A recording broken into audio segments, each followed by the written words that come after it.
Hello, I'm Aaron with QED Environmental Systems, and today I'm going to be demonstrating how to disassemble an Auto Genie skimmer pump. Some of the things you're going to need for this are going to be, obviously, if you're going to change the bladder, one of our bladder kits with associated O-rings and clamps and some lubricant.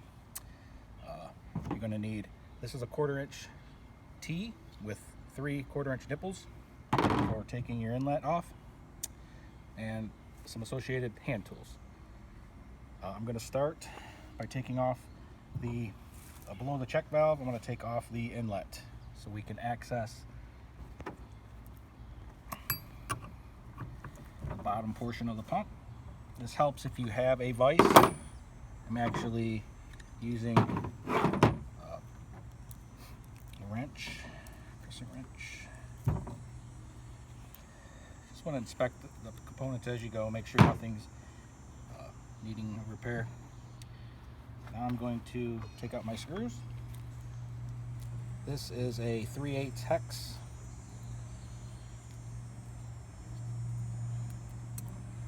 You want to take the bottom out first.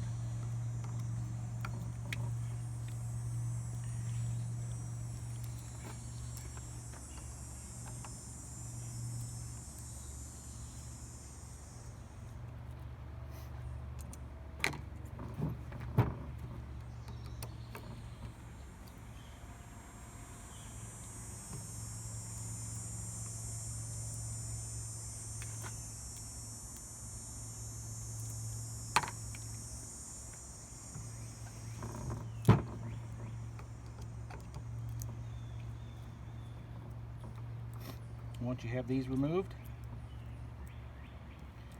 come ahead with your T.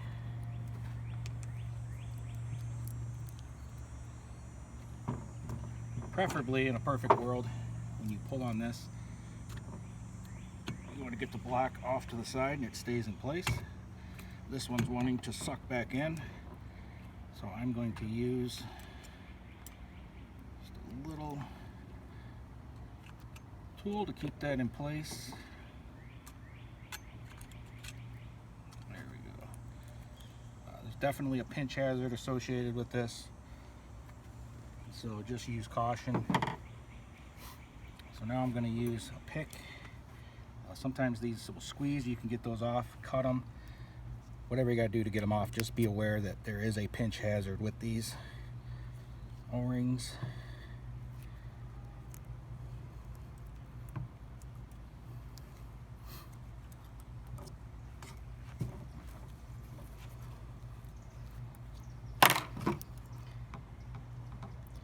I typically like to cut my O-rings just so they don't get reused.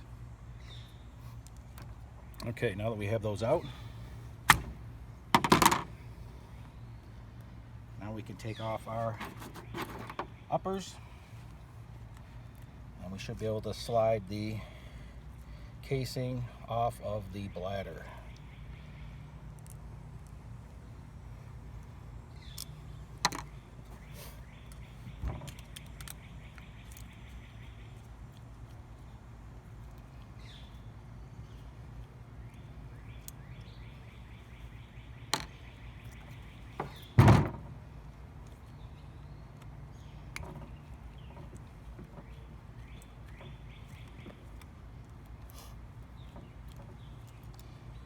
You always want to try to replace these O-rings when you're doing this.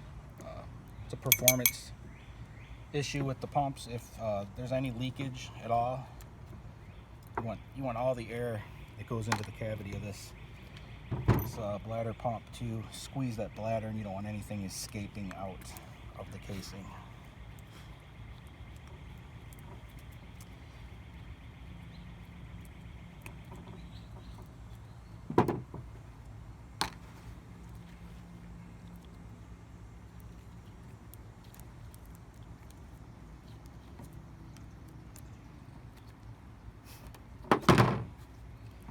Now you should simply be able to pull off, and now you can inspect your bladder, determine if it needs replacing. This one's in pretty good shape. If you want to do any further troubleshooting, you can use believe this is a 3/32. Apologize if that's not correct. Let's take these set screws to expose the vibrator. If you're using just a simple bladder pump, product pump, you're not going to have this what we call timer assembly or vibrator assembly. But just for this purpose, I'm going to go ahead and show you what it looks like inside. These set screws are made to go into the head and not be removed.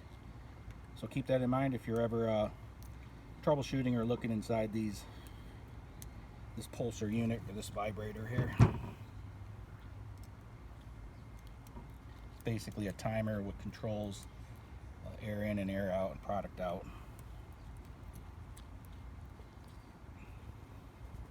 So once you have those all set back in there, you should be able to remove that.